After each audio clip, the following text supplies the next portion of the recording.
내가 내 백성을 너희 손에서 건져내리니 내가 여호와인 줄을 너희가 알리라 하라. 아멘.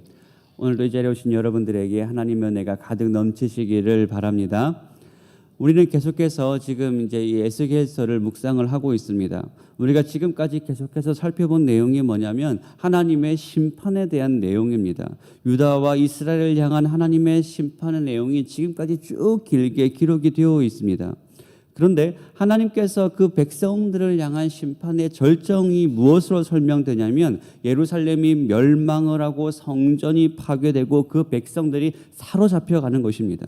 그러면 그 이스라엘 백성들이 그렇게 심판을 당하게 되는 궁극적 원인이 어디에 있는가라는, 앞에 우리가 에스겔 8장을 살펴보시면 그들이 우상을 숭배했기 때문이라는 것입니다. 그러면 이스라엘 백성들이 우상을 숭배하게 된 원인은 누구에게 있는가, 누구에게 책임이 있는가라는 질문이 생깁니다. 거기에 대한 대답이 오늘 우리가 읽은 에스겔 13장의 내용입니다. 13장은 13장 한 장 전체를 통틀어서 이스라엘이 망하게 된 원인이 하나님의 말씀을 맡은 선지자들에게 있다라고 그렇게 지적을 하고 있습니다. 한마디로 참된 하나님의 말씀을 전하는 선지자들의 말을 듣는 것이 아니라 거짓된 선지자들의 말을 따랐기 때문이다라는 것입니다. 결국 이스라엘이 망하게 된 궁극적 원인은 하나님의 바른 말씀을 따르지 않은 결과이고, 더 나아가서는 하나님의 말씀을 진실되게 전하지 않은 선지자들에게 책임이 있다, 책임을 선지자들에게 지금 묻고 있는 것입니다. 그러면 누가 거짓 선지자들인가, 거짓 선지자는 무엇인가, 그것을 3절과 4절에서 설명을 하고 있습니다.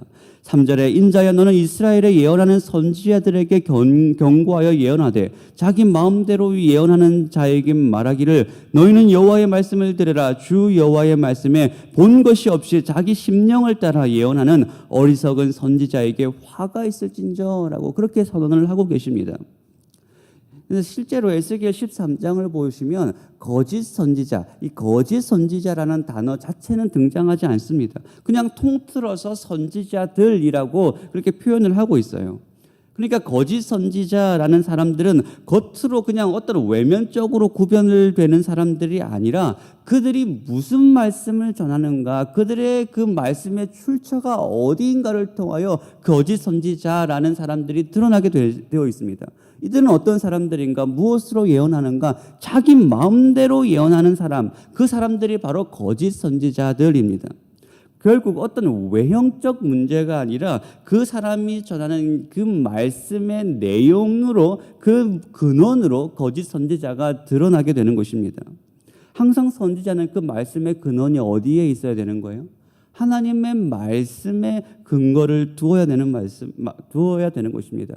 그러니까 선지자의 권위는 그 사람이 선지자라는 직분 자체로 주어지는 것이 아니라 그가 전하는 그 메시지가 누구로부터 오는 말씀인가, 하나님의 말씀을 전하기 때문에 선지자들의 말에 권위가 있는 것입니다. 그런데 거짓 선지자들은 하나님의 말씀을 따라 전하는 것이 아니라 그들은 여호와의 말씀을 본 것이 없다라고 이야기합니다. 하나님의 말씀을 듣지도 못하고 보지도 못한 것이죠. 그래서 하나님 말씀을 따라서 예언을 하는 것이 아니라 자기 심령을 따라서 자기 마음으로부터 하나님의 말씀을 전한다라는 것이죠. 마음으로부터 나오는 말입니다. 그런데 우리도 잘 알다시피 만물보다 부패한 것이 사람의 마음이다, 심령이다라고 예레미야 선지자가 이야기를 했습니다. 그러니까 그 부패한 마음으로부터 나오는 말씀이 무슨 권위가 있고 그것이 어떻게 하나님의 말씀이 될 수 있겠어요? 그런데 현실에서는 누구의 말이 더 영향력이 있다라고 되어 있습니까? 엉뚱한 말, 자기 마음으로부터 말을 전하는 거짓 선지자들의 말이 현실에서는 더 먹혀 들어가요. 여러분, 오늘날도 그렇지 않습니까? 하나님 말씀을 전하는 기독교의 메시지는 세상 가운데서 별로 먹혀 들어가지 않습니다. 인기가 많지 않아요. 오히려 세상이 반대를 하고 세상이 이질적인 것으로 여깁니다. 그런데 다른 종교나 다른 이야기, 사람들의 마음으로부터 나는 그런 이야기들을 하는 사람들은 오히려 세상 가운데서 영향력을 가지고 있어요. 오히려 그들의 말이 더 먹혀 들어갑니다. 세상의 소리가 세상에서 더 먹혀 들어가요. 왜 그렇습니까? 그 사람 모든 것들이 사람의 마음으로부터 하는 이야기이기 때문에 우리의 마음과 잘 맞는 거죠. 우리의 본성과 잘 맞습니다. 그러니까 더 듣기가 편하고 나의 욕망을 채워주는 말이기 때문에 그래요. 마찬가지로 오늘 본문에서도 거짓 선지자들의 말이 더 먹혀 들어가는 이유가 바로 여기에 있습니다. 그런데 그 말, 그 소리를 따라간 결과가 뭐예요? 하나님의 심판이고 하나님의 멸망입니다. 지금 당장은 그 말이 듣기 좋지만 그러나 그 결과는 어마어마한 결과, 무시무시한 결과를 맞이하게 되는 것이죠. 그러면 이 거짓 선지자들의 이 가르침의 특징, 그들의 특징은 무엇인가? 오늘 본문은 무엇이라고 이야기하고 있냐면 첫 번째로는 4절입니다. 우리 4절의 말씀 한번 같이 읽습니다. 시작. 너희 선지자들은 황무지에 있는 여우 같으니라. 지금 거짓 선지자들을 어디에 표현하고 있냐면 여우의 표현을 하고 있습니다. 성경에서 항상 이 여우라는 이 동물은 항상 부정적인 의미로 등장합니다. 아가서에서도 포도원을 허무는 여우라는 말이 등장하고 예레미야 애가에서도 황무한 곳에서 노는 여우라는 말이 등장하는데 이 모든 것이 다 부정적인 의미로 등장하고 있어요. 오늘 본문에서도 황무지에 있는 여우라고 표현을 하고 있습니다. 보통 이 여우들은 황무지나 그런 들에 살아가는데 그 특징이 교활하고 포도원이나 밭과 농작물을 다 망쳐버리는 특징이 있습니다. 그러니까 거짓 선지자들은 어떤 사람들입니까? 이스라엘을 영적으로 황폐하게 만들고 이스라엘을 황무지가 되도록 재촉하는 존재가 바로 이 거짓 선지자들이라는 것이죠. 그러니까 이들의 관심은 어디에 있을까요? 이스라엘이 잘 되는 것에는 관심이 있는 것이 아닙니다. 철저하게 자기에게 관심이 있고 자기 배 불리는 일에 관심이 있어요. 그래서 이들은 이스라엘의 참된 목자로서 역할을 감당하는 것이 아니라 거짓 선지자요 여우로 지금 표현되고 있는 것이죠. 그들이 그래서 하는 행동이 뭐냐면 5절에 보시면 너희 선지자들이 성 무너지는 곳에 올라가지도 아니하였으며 이스라엘 족속을 위하여 여호와의 날에 전쟁에서 견디게 하려고 성벽을 수축하지도 아니하였느니라. 여기서 성 무너진 곳이라는 말이 등장을 합니다. 이것은 예루살렘 성벽의 무너진 모습을 표현하고 있어요. 성벽은 뭘 의미하죠? 성벽은 적들로부터 그 백성들을 보호하는 최후의 방어선이 바로 이 성벽입니다. 그런데 그 성이 무너져 있어요. 그러니까 외부의 공격에 굉장히 취약해져 있습니다. 그런데 거짓 선지자들은 그것을 수축하지 않았다라고 말합니다. 이스라엘이 망하지 않도록 그들의 무너진 삶을 회복하고 돌이키고 죄를 지적하여 그 이스라엘을 망하지 않게 하는 것이 아니라 그저 평안할 것이다 듣기 좋은 말을 통하여서 그들에게 자기 배만 불리는, 그들을 망하지 않게 하는 것이 아니라 오히려 망하는 길로 이끌어가는 그들을 교활한 여우, 그래서 그들을 교활한 여우로 이렇게 표현을 하고 있는 것입니다. 여러분, 이것이 세상의 속삭임입니다. 세상에서는 늘 우리가 평안하다라고 이야기하죠. 인간에 대해서 굉장히 긍정적인 이야기합니다. 우리에게 소망이 있다라고 말합니다. 여전히 우리가 할 수 있다라고 이야기를 하고 있어요. 그런데 여러분, 소망은 어디에 있습니까? 소망은 우리 안에 있는 것이 아니죠. 소망은 하나님 말씀 안에 있는 것입니다. 그 말씀을 듣고 돌이켜야 우리에게 소망이 있는 거예요. 여러분, 그렇기 때문에 우리가 귀를 기울여야 되는 것은 세상의 다른 가치나 세상의 다른 어떤 소리, 세상의 가르침이 아니라 하나님의 말씀에 우리의 귀를 기울이고 그 말씀대로 살아가야 되는 것입니다. 여러분, 날마다 하나님 말씀에 순종하시는 은혜가 여러분 가운데 가득 넘치기를 소원합니다. 그리고 이 거짓 선지자들의 두 번째 특징이 10절입니다. 우리 10절 한번 같이 읽어보겠습니다. 시작. 칠 것은 그들이 평강이 없으나 평강이 있다 함이라. 어떤 사람이 담을 쌓을 때에 그들이 회치를 하는도다. 자, 두 번째 이들의 특징은 담에 회치를 한다라는 거예요. 10절부터 15절까지 이 회칠이라는 말이 5번이나 등장합니다. 여기서 담장에 회칠을 한다라는 것은, 담장의 회칠은 이제 예를 들어서 담장에 금이 가거나 어떤 문제가 있으면 이제 덧칠을 하는 의미가 있습니다. 그러니까 사실 담장에 금이 갔으면 담장이 굉장히 취약하기 때문에 근본적으로 그 틈을 메꾸든지 아니면 담을 새로 짓든지 해야 됩니다. 회칠만 한다는 것은 그냥 그 문제는 그대로 덮어두고 겉만 번지르하게 만드는 것이죠. 그러니까 궁극적인 해결책이 되지 못합니다. 근데 거짓 선지자들이 하는 일이 바로 그렇다라는 거죠.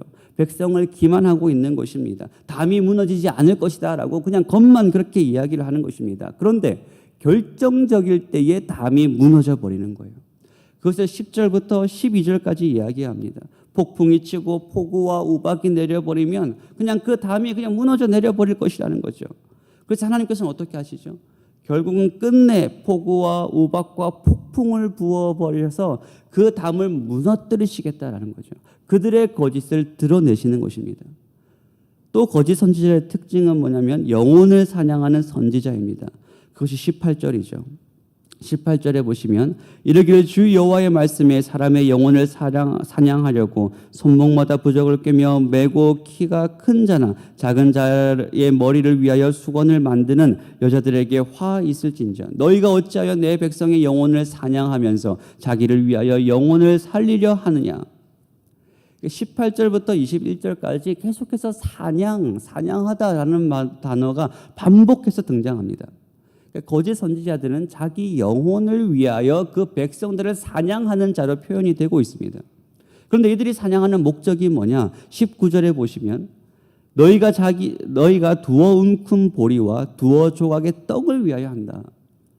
그러니까 이들이 사람들의 영혼을 사냥하는데 그 영혼의 가치를 어느 정도로 생각하고 있느냐? 두어 움큼의 보리와 떡 정도밖에는 생각하지 않는 것이죠.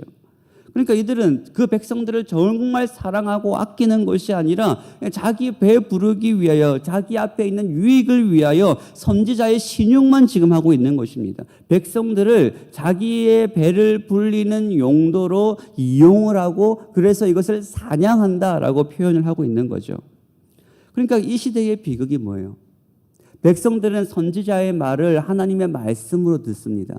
그런데 이 선지자들은 하나님의 말씀을 선포하지 않는 거예요. 하나님의 말씀이 전해지지 않고 하나님의 말씀을 듣지 못하여서 결국 이스라엘이 망하게 된 것입니다. 여러분, 하나님 말씀에는 중간이라는 것이 없어요. 하나님의 말씀은 진리에 속해져 있지 않으면 다 거짓에 속해져 있습니다. 어중간하게 그 중간에 머물러 있는 법은 없습니다. 그러니까 우리가 하나님의 말씀을 들어서 하나님 말씀에 순종하는 길이 심판을 피하는 길이고 하나님 말씀에 불순종하면 결국 그 말씀과 반대로 나아가면 결국 심판을 당할 수밖에 없습니다. 그러면 무엇이 하나님의 말씀이고 오늘날 무엇이 참된 진리인가요? 오늘날 우리에게 주어져 있는 하나님의 말씀은 결국 성경을 근거로 하여 선포되어지는 말씀이 참된 진리이고 거기에만 생명이 있습니다. 여러분, 오늘날 우리를 미혹하는 거짓 선지자들이나 이단들이 세상 가운데 너무나도 많이 있습니다. 또 많은 사람들이 그것이 마치 하나님의 말씀인 것처럼 쫓아가는 경우가 또 더 많이 있어요. 그런데 이 사람들이 이것이 하나님의 말씀인가 아닌가를 분별하는 기준은 하나밖에 없어요. 그 말씀을 내가 들어서 내가에게 은혜가 되는 것처럼 느껴지고 내가 듣기에 좋으면 그것이 하나님의 말씀이라고 착각하고 따라가기 시작을 하는 것입니다. 그래서 수많은 사람들이 엉뚱한 것으로 기도원으로 뭔가 신령한 것이 있다라는 것으로 사람들이 쫓아가기 시작하죠. 중요한 것은 철저하게 기준은 내가 기준이 되는 거예요. 내가 듣기 좋고 내 취향에 따라서 말씀을 선택하여 듣기 시작합니다. 그러니까 사람들이 이단에 빠지게 되고 잘못된 말씀으로 가는 이유가 바로 여기에 있어요. 여러분, 하나님의 말씀인 우리는 성경의 말씀에 귀를 기울여야 됩니다. 우리의 귀를 즐겁게 해주는 말씀을 따라 살아가는 것이 아니라 성경 자체가 그 말씀 자체가 우리에게 들려주는 그 말씀에 귀를 기울여야 되는 거예요. 여러분, 말씀을 가까이 해야 됩니다. 말씀을 읽어야 돼요. 그리고 바른 말씀을 여러분 들으셔야 되는 거예요. 교회에서 선포되어지는 건전한 말씀에 여러분들이 귀를 기울이셔야 됩니다. 말씀을 듣고 안 듣고 이것은 그냥 안 들으면 말지 정도의 수준이 아니라 오늘 본문을 보시면 말씀을 듣고 안 듣고의 차이는 결국 살고 죽는 문제로 연결됩니다. 이것은 우리의 인생의 근본이 무엇이냐를 지금 묻고 있는 것이죠. 하나님의 말씀이 생명의 근원이 되는 거예요. 그 말씀을 들어야지만 우리가 참된 생명의 길, 진리의 길로 살아갈 수가 있는 것입니다. 여러분 말씀을 가까이 하시는 은혜가 여러분 가운데 있기를 소원합니다. 하나님 말씀에 순종하시는 은혜가 여러분 가운데 있기를 소원합니다. 이제 오늘부터 우리가 성경 일독 클럽 말씀 통독이 시작이 됩니다.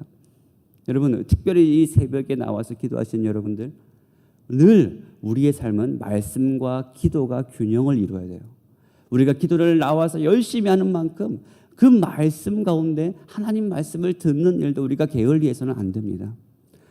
그러니까 여러분 오늘부터 시작되는 이 말씀 가운데 성경 통독 이 시즌 일독 클럽을 여러분 다 열심히 참가하셔서 정말 올 한 해 하나님의 참된 진리의 말씀을 듣고 그 말씀을 순종하여 그 말씀대로 살아가시는 은혜가 여러분 가운데 가득 넘치시기를 소원합니다.